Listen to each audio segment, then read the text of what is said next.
सबसे प्यारी है, माँ तू जग में न्यारी है। माँ तू सबसे प्यारी है, माँ तू जग में न्यारी है। अपने आंचल में रखना, अपने आंचल में रखना, हमें वरदानों से भरना। माँ तू सबसे प्यारी है, माँ तू जग में न्यारी है। माँ तू सबसे प्यारी है, माँ तू जग में न्यारी है। पिता, पुत्र और पवित्र आत्मा के नाम पर आमीन। आप सबों को जय यीशु। हम लोग इन दिनों में रोसरी माला के भेदों पर मनन चिंतन करते हुए आ रहे हैं। रोसरी माला पूर्ण रूप से बाइबल के ईसा मसीह के जो मुक्तिकारी लिखा हुआ है उसका मनन चिंतन करते हुए करने वाला प्रार्थना और बाइबल के वचनों को बार बार दोहराते हुए करने वाला प्रार्थना।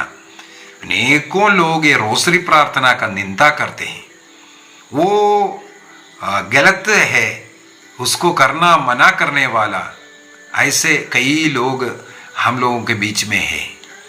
तो उनके लिए एक अच्छा उत्तर है। अभी तक हम लोगों ने 12 क्लास ले चुका हूं मैं। रोसरी का कुल मिलाकर के 20 रहस्य पर मनन चिंतन करना है, उनमें से 12 क्लास अब तक हो गया। आज 13वां क्लास ले रहा हूं। दुख का तीसरा भेद, ईसा मसीह के सिर पर कांटों का मुकुट पहनाया। बाइबल में लिखा हुआ है बात।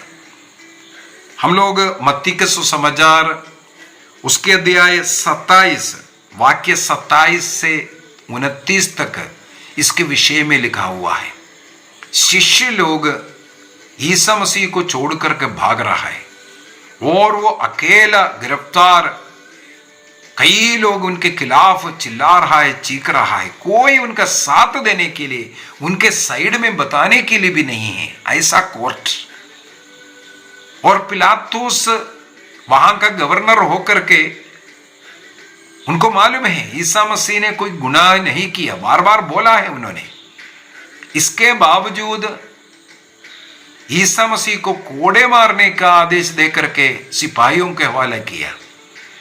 अभी सिपाही लोगों ने उनका बेरहमी से कोड़े बरसाया। इसके बाद अब उनके सिर पर कांटों का मुकुट पहनाया, ये लिखा हुआ है। जैसे पिछले क्लासों में भी मैंने बोल करके दिया, 2 वाटिका के विषय में। एक अदन वाटिका जहां पाप किया गया, और दूसरा वाटिका है गत्समनी वाटिका, वहां पर पाप का प्रायश्चित करना शुरू किया, वो उसके विषय में। यहां पर भी हम लोग पाप के कारण, यदि उत्पत्ति ग्रंथ अध्याय 3 वाक्य 17-18 से पढ़ेंगे, उस भाग में लिखा हुआ मिलेगा, पाप के कारण पृथ्वी पर ऊंट कटारे पैदा होने के विषय में। पाप का एक परिणाम था ये ऊंट कटारे। यहां पर हम लोग देखते हैं गत्समनी में पाप का परिणाम ऊंट कटारा आ गया है। यहां पर हम लोग देखते हैं कि ईसा मसीह के सिर पर उसी कांटों के द्वारा एक मुकुट पहनाता हुआ। ईसा मसीह का अपमान निंदा करने के लिए ही सिपाही लोगों ने यह कार्य किया, क्योंकि ईसा मसीह यहूदियों का राजा है, ये घोषित कर रहा है। मत्ती योहन का सुसमाचार उसके अध्याय 18 वाक्य 3 में हम लोग पढ़ते हैं, गवर्नर पिलातुस सवाल किया है, तुम राजा हो? और ईसा मसीह वहां पर उसके विषय में बताकर, हाँ तुमने बोला है। इसके बाद मेरा ये जो राज्य है यहाँ का, ये पृथ्वी का नहीं है, मेरा राज्य तो स्वर्गीय का राज्य है। इसके विषय में प्रभु ईसा मसीह बता करके दिया। योहन का सुसमाचार अध्याय 18:3। अर्थात इस संसार के जैसे पाप में लोग लोभी बन करके एक दूसरे का हत्या करने वाले, ऐसा देश नहीं। राजा के द्वारा अपने जनता के ऊपर कठोर टैक्स जमा करने वाले, ऐसा राज्य नहीं।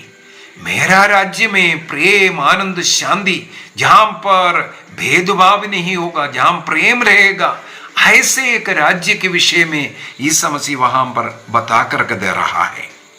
और उस पाप का प्रायश्चित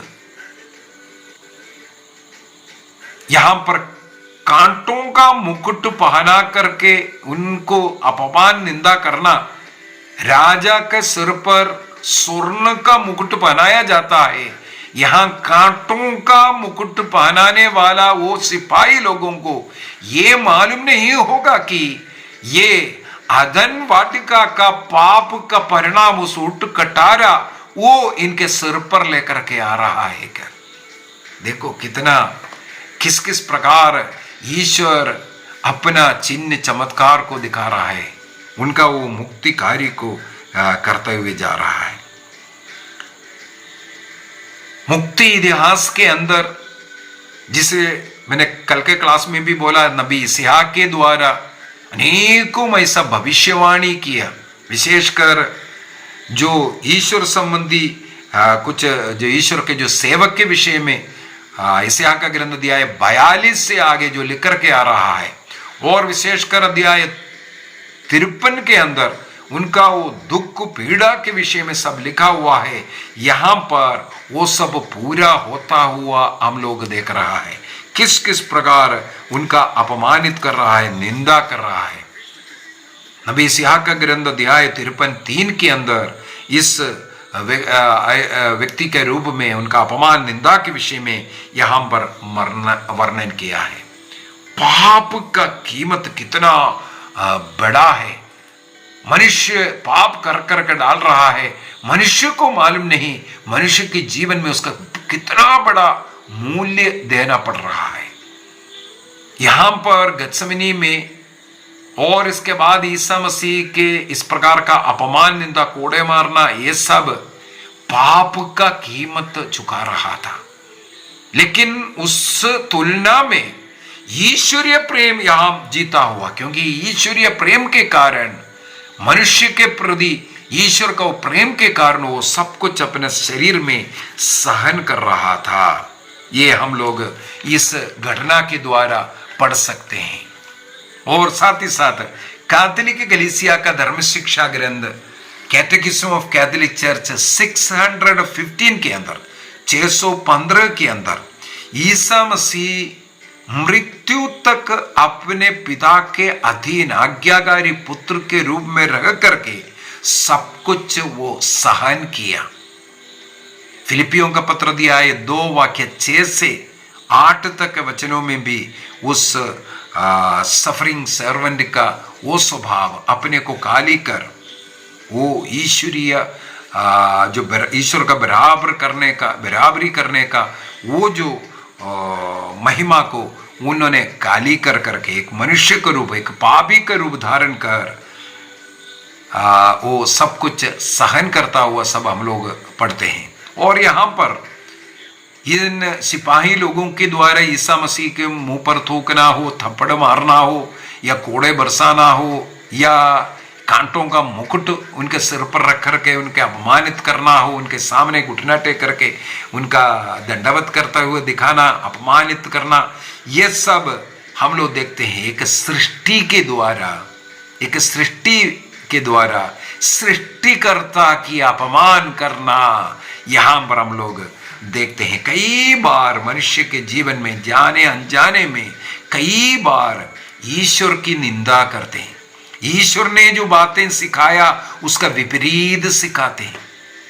ईश्वर को जो महिमा देना चाहिए वो सृष्टियों को दे करके, मूर्ति पूजा हो या मनुष्य की पूजा हो, किसी भी प्रकार है, इस प्रकार जीते हुए, या ईश्वर ने जो जो आदेश दिया है उसका विपरीत चलते हुए ईश्वर का, सृष्टिकर्ता का अपमान मनुष्य करते हैं। और यहां पर हम लोग क्रिस्त का वो जो भविष्यवाणी किया हुआ जो मसीह का एक रूप भी पूर्ण रूप से जो ईश्वर है और पूर्ण रूप से जो मनुष्य है, यहाँ पर भी हम लोग वो देख सकते हैं। मसीह के विषय में जैसे पुराने विधान में जैसे भविष्यवाणियां किया था, वो भी यहाँ पर पूरा होता हुआ।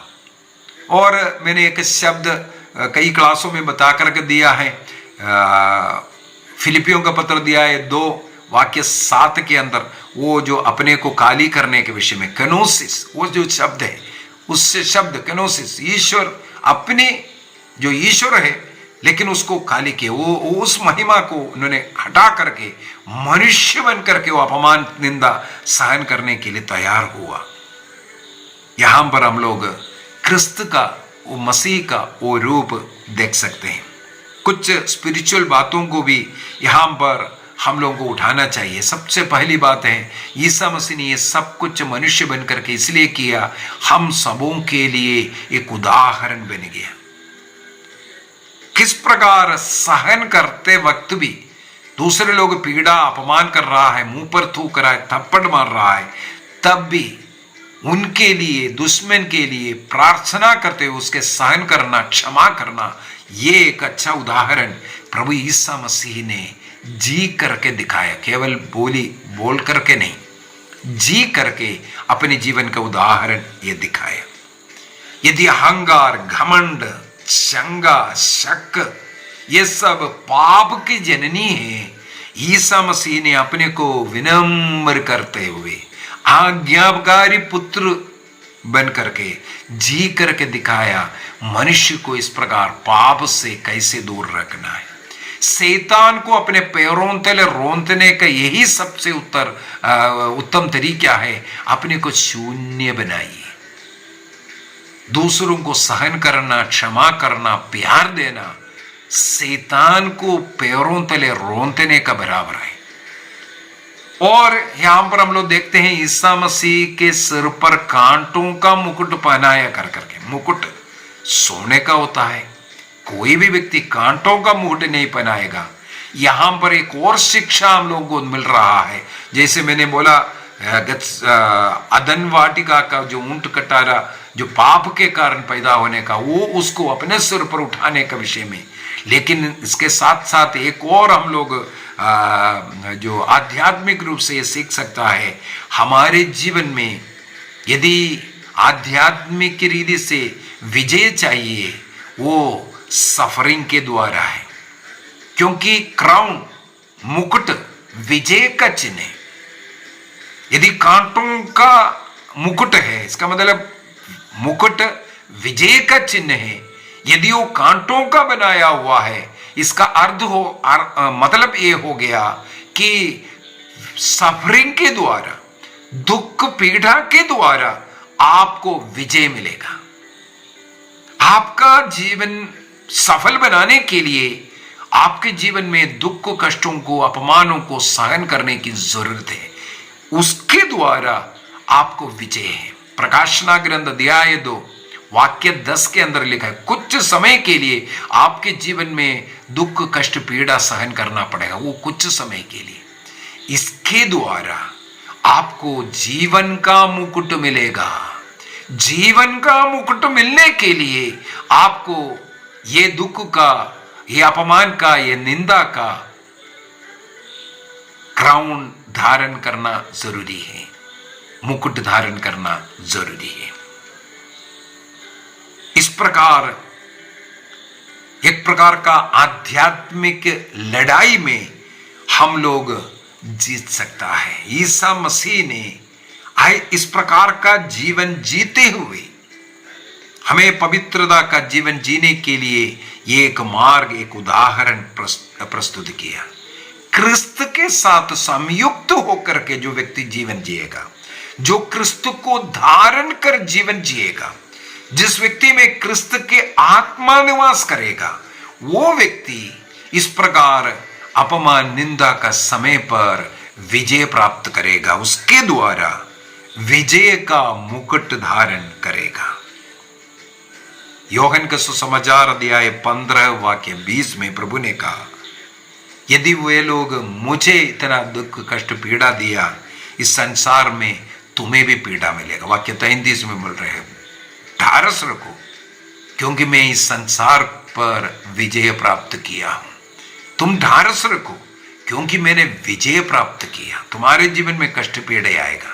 कलीसिया इसलिए आदिम काल से पीड़ा सहते हुए आ रहा है, अपमानित हो रहा है, निंदा हो रही है। ईसा मसीह को मुक्तिदाता के रूप में स्वीकार करने के द्वारा कई लोगों को अपना घर नष्ट हो रहा है, कई लोगों को गांव से निकाल रहा है। कई ऐसे जगह है गांव के कुएं से पानी निकालने के लिए, क्योंकि ये ईसाई है बोल करके नहीं दे रहा है, दूसरों द्वारा प्रताड़ा जा रहा है। कई ऐसा देश है वहां पर हत्या की जा रही है और तोड़फोड़, पता नहीं कितना नष्ट कष्ट क्रिस्त के कारण झेलना पड़ रहा है। इसलिए वे झेल रहा है, क्योंकि इस दुख का, इस कष्ट पीड़ा का, इस यात्रा में उसको सहन करते हुए उन्हें भी विजय का वो मुकुट मिलने वाला है, जीवन का मुकुट। आइए हम अपनी आंखें बंद करें। आज दुख का तीसरा भेद पर हम लोगों ने मनन चिंतन करते हुए ईसा मसीह के सिर पर कांटों का मुकुट पहनाने के विषय में मनन चिंतन किया। वो राजाओं का राजा है, प्रभुओं का प्रभु। वो ईश्वर होकर के मनुष्य का रूप धारण कर और सृष्टिकर्ता की अपमान किया, निंदा किया, फिर भी सहन करते हुए, क्षमा करते हुए, उनके लिए प्रार्थना करते हुए हमारे लिए एक उदाहरण दिया। यदि हमारे जीवन में भी इस प्रकार का कुछ समस्याएं हैं, पीड़ाएं हैं, दुख है, चिंताएं, क्रिस्त के उस दुख पीड़ा के साथ रह करके सहन करने का निर्णय कीजिए, क्षमा करने का, प्रेम करने का निर्णय कीजिए। उसके द्वारा हमें भी विजय का वो मुकुट मिलेगा। निर्णय कीजिए। सभी दुखित पीड़ित लोगों के लिए मैं प्रार्थना करता हूं, जितने भी लोग मेरे इन क्लासों को सुनते हैं, उसी के द्वारा उनके जीवन में शांति आवे, उन्हें संसार पर विजय प्राप्त करने का शक्ति मिले, शैतान पर विजय प्राप्त करने की कृपा मिले। प्रभु आप सबों को आशीष प्रदान करें। पिता, पुत्र और पवित्र आत्मा के नाम पर आमीन। आप सबों को जय यीशु।